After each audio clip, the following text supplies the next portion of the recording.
Jai Gurudev, Jai Masters. The great teachers of all different traditions and times, in the end they've taught some very basic truths, which is that life is your teacher. Life challenges you to find the best of yourself. It's not about complaining about life. It's not about deciding if it's fair or not fair, or just or unjust.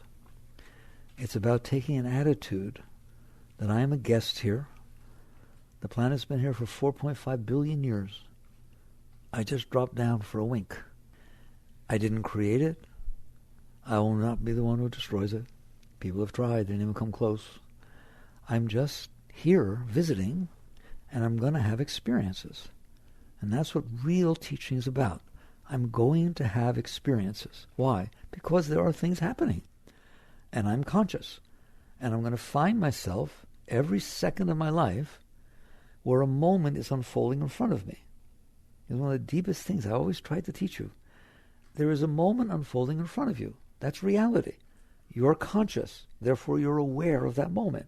What's so complicated about that? The important thing to understand is the moment unfolding in front of you is no different in reality than the hundreds of billions of zillions of moments that aren't unfolding in front of you. On Mars, there's 800 billion going on in every single inch. Through time and space, there are moments unfolding everywhere. You don't get to see those. You're only going to experience the moment that is unfolding in front of you. That's the reality.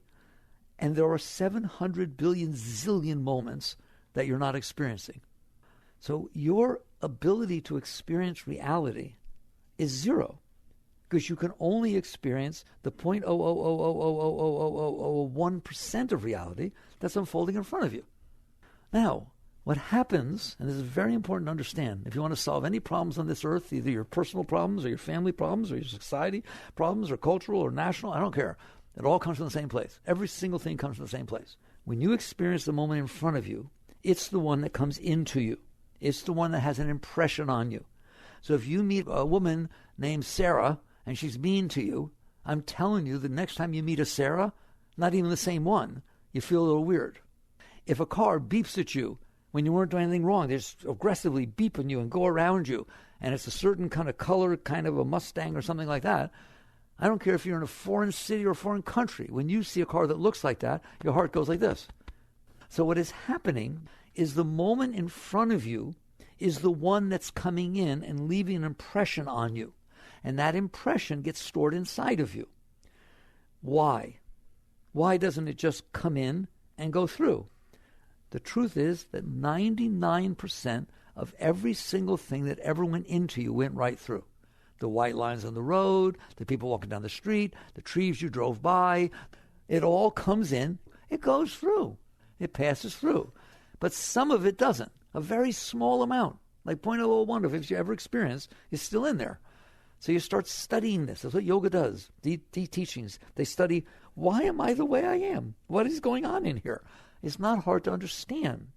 The moment you experienced comes in, and there are things you don't like. There are vibrations that are uncomfortable to you.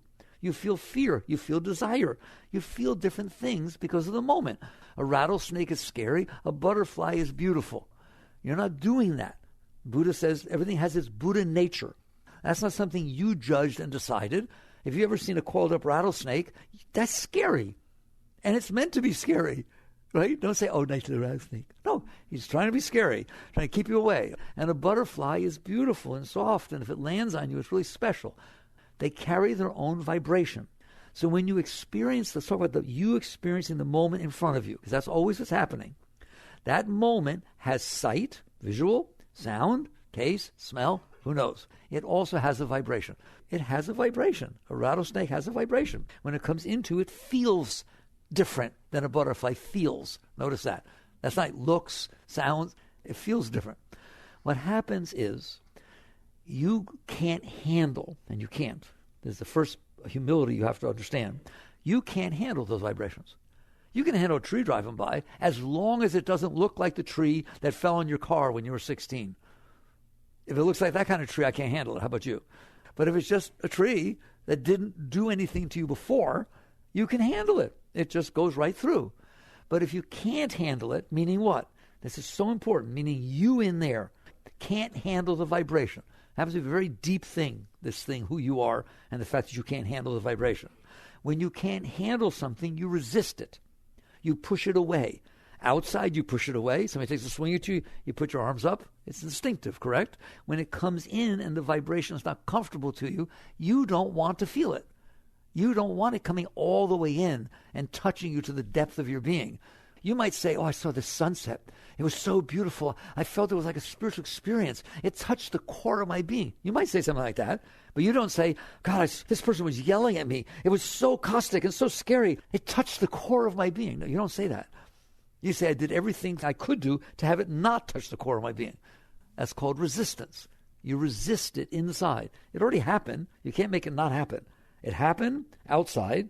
The reality of the moment was there, came in, started passing into your consciousness, and you didn't want it to. And so you did this thing called resist. You resist it. Freud talked about that if you resist it enough, if you don't want to experience enough, you repress it or suppress it. That's just an extreme case of resistance. You resist all the time. If somebody's talking to you and you don't want to stand there, you resist it. If there's a smell, you resist it. If the light is too bright, you resist it. If the food's not the right temperature or amount, you resist it. You walk into a restaurant. If they're playing music you don't like, you resist it. If people next to you are talking too loud, you resist it. We are serious with this resistance stuff, aren't we? So if you can't handle it, you know what handle it means? I don't have to do anything about it. All the trees drive by, the white lines drive by, the dotted lines go by, all the cars drive by. I don't have to do anything. It's okay. It's nice of you to say it's okay that reality can pass through you. There's a lot of reality. Saturn has rings. Is that okay with you? So is it okay with your car drove by? Depends. It depends on whether I had a past experience that I resisted. God, this is so important. I resisted it in the past. Now it's stuck inside of me. So this is the essence of yoga. It's understanding what is going on inside yourself. Why? So you can do something about it. If you don't understand something, if you don't understand what you're eating that's making you sick, you can't fix your diet. But if you understand and you pay attention, you have a chance of doing something about it. It's the same thing inside. So this stuff comes in, you can't handle it, and so you resist it. When you resist it, it stays in. That's it. It stays in. Why? Because you didn't let it go by. You did not let it pass through you. It's like a dam. You dammed it up. If you build the Hoover Dam, the Colorado River can't go anywhere. So you're now responsible for holding all that pressure. I'm telling you, you are responsible now for the rest of your life. Go ask psychology. Will it be in there? It happened to you at 5, some traumatic experience. Will it be in there when you're 55? Yeah, unless you did some serious work on yourself, that sucker's staying in there. The same as if you keep the Hoover Dam, that Colorado River is not going where it used to go. It will try to. That river is still trying to flow downstream. They have to spend millions of dollars a year to make sure it doesn't. It's the same thing inside yourself. If you use your will, that's the power of self. Is you in there, higher you in there, you have will. You don't have to just sit there. You can do things inside and out. You can make your arm move, that's will. You can pick something up, that's will. You can resist a thought or resist an emotion, that's will. So you have dammed up this energy that really happened. It's called reality. It came in, but it wouldn't pass through because you dammed it up. That stays inside of you. In yoga, thousands of years BC, in the Upanishads, they talked about that. They called it a samskara. And that means an impression that got stuck inside your mind and your heart, inside your emotions. It has an emotional aspect, doesn't it? You don't just think, oh, I don't want that to happen. Anger comes up and all kinds of stuff. That is the energy of your being. You have tremendous energy. It's the energy that martial arts work with, Tai Chi and this and that. It's the Chi that acupuncture systems work with. It's spirit. In the Bible, they talk about the rising of spirit. There's energy inside. You feel it when you get excited. You feel it when something's going the way you want.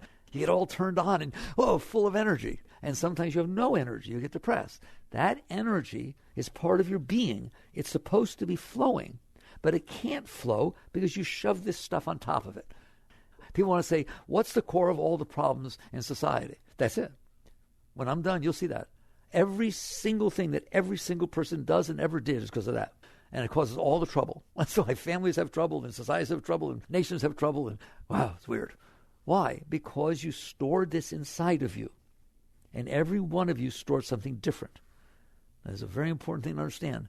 There's no two of you, it's not even close, that are even close to the same. Never was and never will be. Why? Because you are experiencing different moments every moment than everybody else. Like maybe you're sitting here in this room saying we're all experiencing the same thing. No, you're not. You're sitting at a different angle. You're sitting at a different angle. You had an experience before you came here that's making you drift and think, or something I said hit you just right. This other person didn't even listen to it. You're all having different experiences, even in this room. And then you're going to walk out and have totally different experiences. If you're identical twins, you'll all have totally different experiences. Since the experience, the moment in front of you every moment is different, it's going to come in and you're going to experience it differently. And then you will have seen the snake and she saw a butterfly. You're identical twin. You'll be totally different from then on. You're afraid of ropes. You're afraid of baby rattles. This person couldn't care less about it. But she's really desirous whenever she sees a butterfly. Come on, land on my arm, land on my arm. You don't even understand what she's doing. You have these impressions, and they're unique to you. And so what happens is your energy is trying to flow. That's yoga. That's the essence of yoga. Your energy is trying to flow, but it can't because you blocked it with all this stuff you stored inside.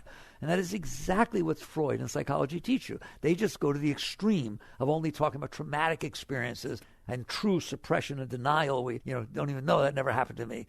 You can get pretty weird if you push this stuff away enough to where you're not willing to let it come back up. You're doing this. A very important thing to understand. Nothing is inside of you but you. If you built this stuff in there, you did that. It was your will that resisted. And you want to know what? When it comes back up, and it will always come back up.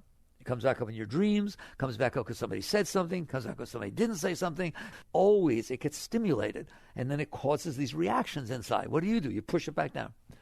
You either express it and throw junk out because you couldn't handle the energy, and you push it back down. You know we never talk about that sort of thing around your father. I told you that. Whoa, that's weird. Why wouldn't you be able to talk about something? Because daddy's got some stuff in there. And when you mention it, it comes flying up. And you'll be sorry you mentioned it. That's what's going on. It explains all of it. That's why you like what you like, what you don't like what you like. You're scared of what you're scared of. Other people aren't scared of it because you have these impressions that you stored from your past. And what will happen if you don't pay attention is the following thing's going to happen. You do admit you got all this stuff stored in there. Okay? Had a few things happen to you didn't like. And it doesn't have to be big. Your 6th birthday, you had it outside and it rained. You never liked the rain. I'm just not comfortable with the rain. Or it's windy and it blew something over and you got embarrassed when you were in high school. You had an exhibit and yours blew over. And I'm telling you, every time you feel that wind, you're going to feel yicky. All right, so you get down to the point where you understand, I am messed up. Why? Because I have this stuff stored in here and I can't handle reality. When the moment unfolds in front of me, it hits my stuff. So I'm not experiencing what's actually happening. I'm experiencing what's stored inside of me. Now the question becomes, what do you do about it? Because it's in there, isn't it? You got to deal with it every day. Something makes you embarrassed. Something makes you self-conscious. Something makes you guilty. Right? Wow, it's unbelievable. How do you do it? What normally will happen, what we call the default, like computers, we have a default. The default behavior, if you don't do anything about it, is as follows. I'm in here. I want to feel good. Everybody wants to feel good. I want to feel good. So what you're going to do is your blockages, the stuff you stored inside, are going to determine your behavior patterns. If something starts to happen that's not comfortable to you, you're going to attempt to manipulate it so it doesn't happen. You're going to manipulate the world around you so that it doesn't make you feel uncomfortable inside. And you're going to manipulate the world around you so that it will tend to be the way that makes you feel good inside. You're going to want to have something unfold outside so that what comes up inside of you is exciting, is encouraging, is promising. And you're taught that that's how you should live your life. That's one thing you can do. Let this stuff you stored inside of you, because you're unable to handle reality. Just to make sure you understand when I say not able to handle reality. Let's say you looked up in the sky with a telescope for the first time, and you looked at some of the planets, and you saw that Saturn has rings. And for some ungodly reason, who the heck knows, your mind said, that's not fair. What? Look how beautiful Saturn is. It has these rings. It looks like a jewel. It really does. It looks like a jewel floating in the sky. Well, why doesn't Mars get to have rings? Why doesn't Venus get to have rings? No, this is not right. I don't like that Saturn has rings. Go on. Knock yourself out. Have fun. Start marching up and down with a sign in the middle of the street. Saturn should not have rings. Protest. What are you doing? You're not able to handle reality. And because you're not able to handle reality, you have to adjust your entire life to make it so that your stuff doesn't get hit, or so that which you like takes place. You end up living your whole life, and you're taught to.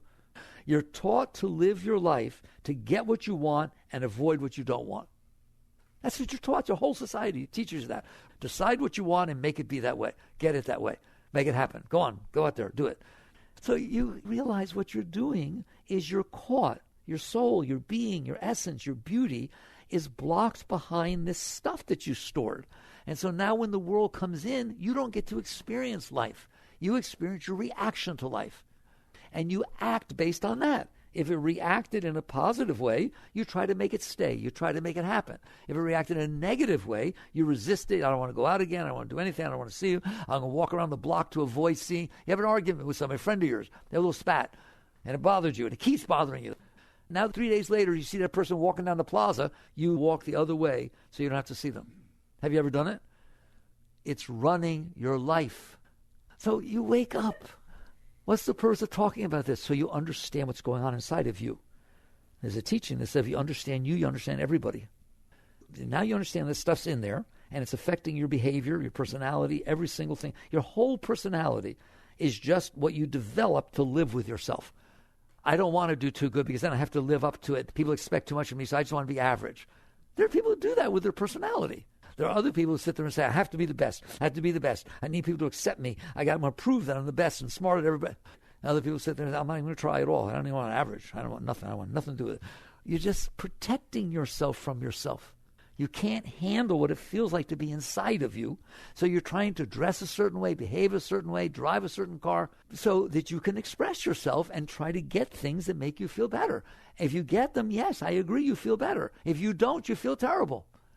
Why? It doesn't match what I wanted. And that comes out of the core of the problem people have with life. Instead of collecting coins and stamps or spoons, I collected bad experiences. How about you? I made a collection of bad experiences. Here's every single thing that ever bothered me. I stored it, I kept it, and it keeps coming back up, and I let it run my life. All right? Very good. Now what do? What you will do by default is you will attempt to say every moment that unfolds in front of me should match what I want. Every moment that unfolds in front of me should be the way I decided I needed to be based upon all the stuff that ever happened to me before. What's the probability of that happening? How about 0? And then you wonder why you're uptight. You wonder why you have anxiety. You wonder why you worry.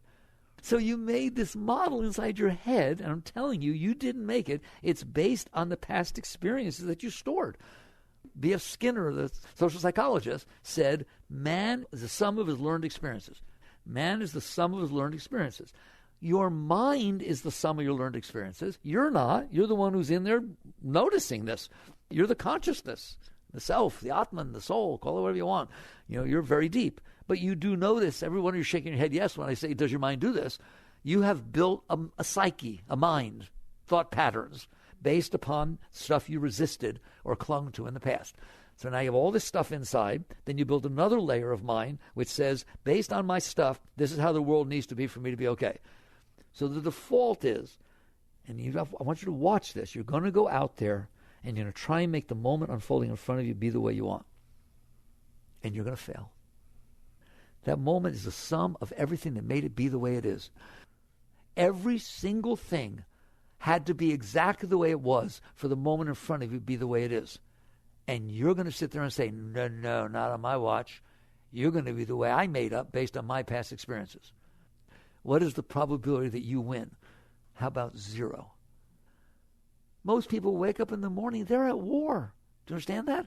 I can't handle what happened yesterday. I can't handle the way this person is. I can't handle this. I can't handle that. So I have to fight and struggle. And oh my God, it creates so much anxiety and tension and anger. That is the cause of every single problem. What is? There are 7.5 billion of you on this planet right now doing exactly that. And no 2 of you agree because you didn't have the same experiences.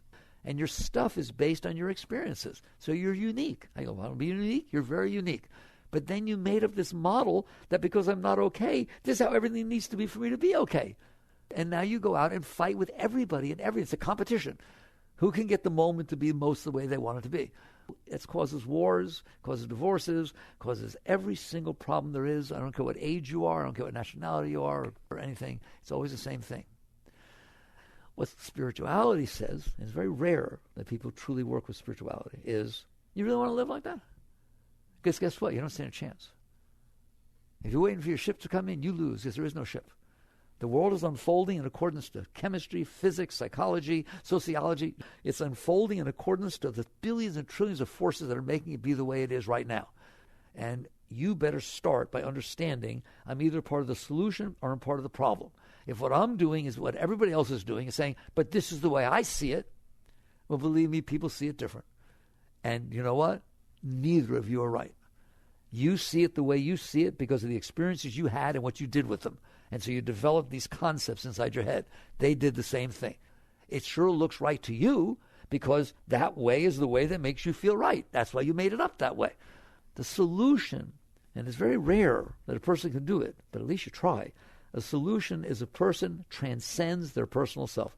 They're in there and they realize, yes, I have a way that I think about it. Yes, I have a way I want it to be. Yes, there is a way that makes me happier and there is a way that makes me sadder, and that is my sickness. Because reality is reality, and if I was really a high being, I would be honored to be experiencing what took 13.8 billion years to create. And here it is standing in front of me, and instead of fighting it and arguing with it and resenting it and do all that, I'm honoring it, I'm appreciating it, I'm worshiping my God 13.8 billion years after the Big Bang, and this is what showed up. This person's in front of me yelling at me, and it took 13.8 billion years for him to get there. You should be blown away. That is a person who has transcended their personal self. Now, you understand the personal self? It's very personal, the things that happen to you and the particular way you look at things. The experiences you had left this way of thinking. The other person feels just as strongly about theirs as you feel about yours. So the starting solution is that you realize you're not going to change everybody because they're very caught in being what they are. The starting position is understanding if something's going to change, it's going to be me. Why? It's the only thing you have control over right now. You're in here. I hope you see the patterns I'm talking about, and you realize the quality of your life is not getting it the way you want. If you get it the way you want, it's not going to stay that way. You won't stay that way, and it won't stay that way.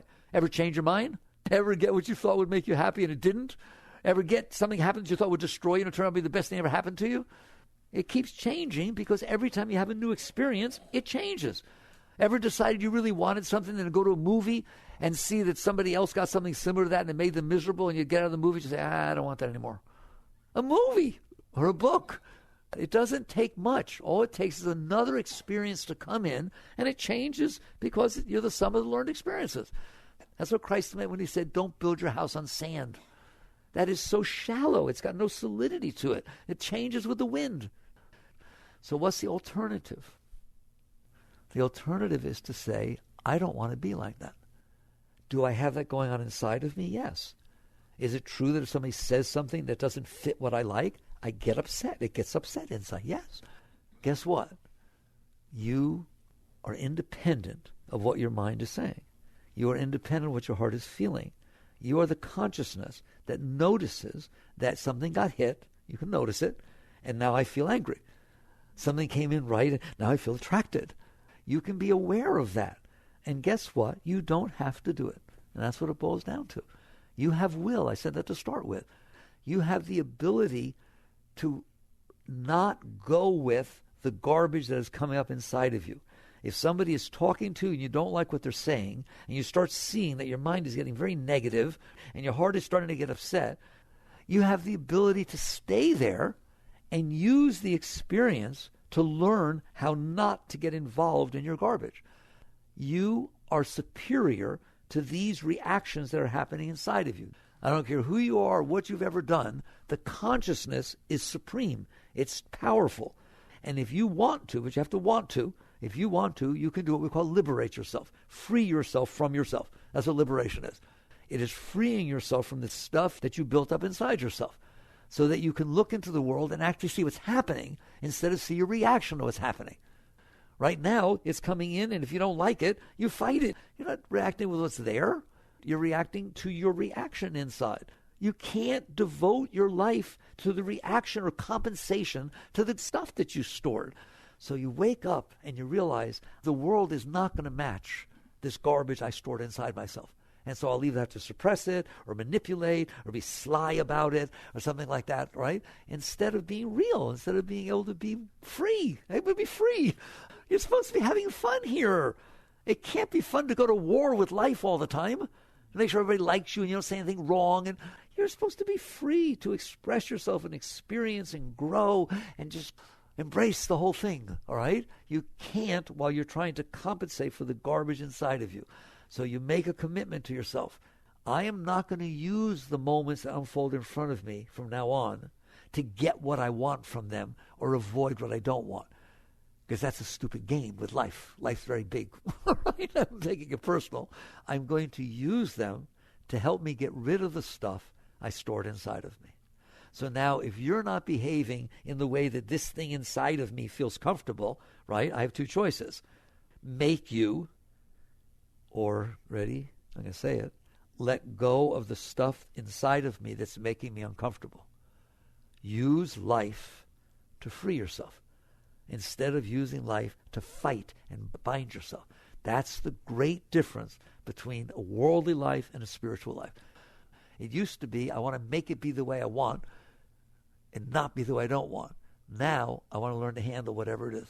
I want to learn to handle it. If I'm driving down the street and somebody's driving in front of me 20 miles an hour below the speed limit, if you can pass, by all means pass. If the lines are dotted, you're allowed to pass, and there's not a car coming. But if you can't, you have a choice. Bother yourself about it. Just sit in there and talk to the other person. They don't hear you. What's wrong with you? Just bother yourself. Or sit there and say, okay, I'm on a planet, spin in the middle of nowheres, and there's somebody driving 20 miles an hour below the speed limit in front of me. All right? Can I handle it? From now on, a great being does not ask ever, do I like it? They ask, can I handle it? Whole nother bar. Can I handle it? And the answer, by the way, I forgot to tell you, that's a rhetorical question. The answer is yes. Yes, I will learn to handle reality. And you just make it a game. It's a video game that you get to play inside yourself.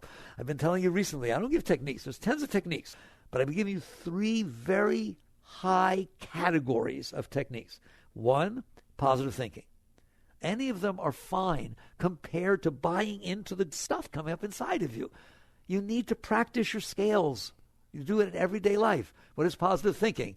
Look, I love that I get in this opportunity to see if I can let go of the garbage inside me because of how they're driving. I'm not mad at them for the way they're driving. I like it because it gives me an opportunity to let go of this stuff. Or, I have a grandmother too. I don't want somebody beeping behind her. Her last years of being able to drive, she's so sweet, and she can still drive. She works at it. You leave her alone. Oh, that's me. I'm the one who's about to beep. Right? You can do things that are positive, constructive, to have fun with yourself. You play. Your mind does not have to be negative. It's being negative because it's stimulating the negativity you stored inside of you. You must admit your mind tends to be negative. It tends to complain. It tends to not like stuff. That's because you stored all this stuff that you didn't like. And so now everything reminds you of it. It's all stimulated back up. So long story short, you're a conscious being. That's what mindfulness means. You're a conscious being. You're present. You're noticing this disturbance come up inside of you. You take one quick look. Is this worth being disturbed about? And if the answer is I can't do anything about it, of course it's not. Why would you disturb yourself with something you can't do anything about? Oh my God, the sun's so bright. Oh my God, there's a cloud. Okay, either you're ruining your life because there's a cloud, or you're enjoying the fact that there's a cloud. Which one do you think is more fun? Just play. Make the mind say something positive. You can make your mind say anything you want. Don't let it be negative. Don't suppress the negativity. No, don't never do that. It'll just get worse. Just create another conversation. Oh my God, it's raining. Why does it have to be raining? I love the rain. Imagine if there was no rain. Imagine if there was no rain. The flowers wouldn't grow. Anything you do neutralizes the negativity. You're not buying into it. You're not devoting yourself to it. You were able to step in consciously, mindfully, and create another story, another scenario, right? There is a higher technique. A higher technique, you'll use all of them, it goes under the general terminology of mantra. But it doesn't have to be an Eastern Hindu mantra or something, all right? It means my mind is capable of learning. Train it to say something over and over again. In yoga, we use mantras. Om Namah Shivaya, Guru, Om, Sri Ram. I don't care. But you can sit in there saying, I love it. I love it. What? It doesn't matter. I love it. How would you like to have going outside your mind, cars driving slower than the speed limit, one part of your mind saying, the other part saying, I love it. I just love it. I love it. I love it. You're welcome to do it. Create a layer of your mind. Your mind has many layers. You can multitask. Create a layer of your mind through repetition. It's habitual, the mind, right? You got a song stuck in there. It won't go out, right? I want this stuck in there. When you're driving the car by yourself, do the mantra. When you're walking, every time a foot goes up, do the mantra. Just start to develop the habit. And next thing you know, you'll be driving down the road, mind your own business, and all of a sudden this person is driving weird, and your mind will start with the negativity. But you'll hear behind, because you made a habit of it, I love it. I can handle this. I love it. I can handle this, or whatever it is. And you choose, do you want to put your consciousness on the noise, which is totally destructive with no positive outcome, or put your consciousness on this higher thing? And next thing you know, it's a refuge. You choose, I would rather hang out with this mantra than I would hang out with the maniac. So you develop a layer of your mind that is a gift to yourself. It's a refuge. It's a place you can go to just fall back. And you'll see that 99% of the stuff you bothered yourself about, there's nothing to do about it. There's nothing to do about the fact that it's raining. It'll stop. There's nothing to do. There's nothing to do about the fact that the driver's, 2 blocks later, the driver turns off. Thank you. I appreciate it. Thanks for the experience. It was fun, right? Because you stayed calm and centered. You're going to see the vast majority of stuff there's nothing to do about. And if there is, just so you understand, right? There are things you need to deal with. But I want you to deal with the thing, not deal with your reaction to the thing. If you get a call from the principal, you're a 16-year-old kid, as we found drugs in his locker, you come on down here right away, and you're all high class and fluffy and never thought your kid would ever do anything like that. And your first thoughts are, what will the neighbors think? And oh my God, I don't want to see the principal, I'm embarrassed. Right? So if you're going down there with that attitude, you're not going to do any good for anybody. If on the other hand, you start seeing your personal stuff come up, you do the mantra, relax your way through it, and you go down there with one intent. What can I do to help? What can I do to help? How can I help the school? How can I help the principal? How can I help my son? How can I help this situation? Not how can I help myself because I can't handle the situation. All right? That's spiritual activism. People ask me, what about activism? Shouldn't I be working for the environment? Shouldn't I be trying to help this? Yes, there are all sorts of things that are going on out there. Now you understand why. Because everybody's got different impressions and everybody behaves differently. Yogananda was an enlightened master. You know what he said of all this? But by God's grace, there goes myself. In other words, if those things had happened to me, I might be the same as that person is. That's what compassion is. It's not I agree with you or I sympathize with you because I had this. Compassion is, yep, I see where you're coming from. That's not where I'm coming from, but I understand how you see it. I don't agree, but I understand how you see it because I understand how I see it. You have compassion for how somebody else looks at the world. You have compassion for somebody else's behavior. And then you deal with it. By all means, deal with it. But don't deal with it out of anger and fear and anxiety and desire and like and dislike. Deal with it out of clarity. That's what true activism is. Right action, Buddha talking about right action, is first let go of yourself. First let go of yourself. Learn to let go of yourself. Then see if there's still something out there that you need to deal with. And do what you can to help it. Do what you can to raise it. Not do what you can to make it okay for you. Do what you can to help the situation. And that's how a great being lives their lives. I said there were 3 layers. 1 is positive thinking. And the lowest is just build your life around your garbage. Please don't. 2, you do positive thinking. 3, get a mantra going all the time so you stay conscious all the time. The highest is called relaxation. Relaxation? Yes. If something happens and hits something inside of you, it means it wants to come up. It means it wants to release. It's an opportunity to let it go. Relax. No, yes. Just relax. Relax your shoulders, relax your chest. If you relax, you're not involved in it. You can't interact with something when you're relaxing. Relax and lean away from the noise, and you're going to leave the room for it to pass. You will change so quickly. I'm telling you, a true spiritual being is not the same when they go to bed at night as they were when they woke up in the morning. You are not the same person because you let go of stuff all day. That's what you did. And when you go to sleep, you're freer than you were in the morning. And it's like that every day. You just continuously. And once you catch on that this works, if I don't fight with it and I just relax, you're giving it the right to pass. But it hurts. Of course it hurts. It was stored with pain. It's coming back with pain. It's scary. Of course it's scary. That's why you stored it. You were afraid of it. But you were 5. Now you're not 5. Don't let things that happened to you 50 years ago still bother you. Let go. Just keep relaxing and releasing. And then we're going to stop. But what happens, that's the highest. Just relax and lean away and give it the room to pass. Offer it to God. Do whatever you want. Just let it pass. And you're going to find out at some point that because this stuff is going, some energy will awaken inside of you. Real energy. It's not some fake stuff. Love, you know what love feels like. What does enthusiasm feel like? Enthusiasm, you want passion. It's energy, isn't it? That comes up inside of you from behind, and it keeps feeding you. Man does not live by bread alone, but by every word that leaveth the mouth of the Father. That's how Christ put it. You don't just get high by what's happening outside. There's this flow of energy inside. And you start really liking it. And you realize it is directly proportionally related to how much you let go. The more you let go and you don't involve yourself in this garbage inside of you, the more energy there is. And the more energy there is, the more you don't want to get involved in the stuff because the energy is so nice. And this is the upward ascent. And you will get higher and higher and higher and higher and higher. And it can take you very, very high. Now you get into deep spirituality. That it takes you into states that are beyond yourself. So that is what it means to grow based on right understanding. Now you understand why it's the way it is, don't you? Every person of every culture, everywhere, that's why it's the way it is. That's why it's a mess. You ain't changing it by complaining. You change it by changing yourself. People say, well, what about the purpose of life? What should I be doing with my life?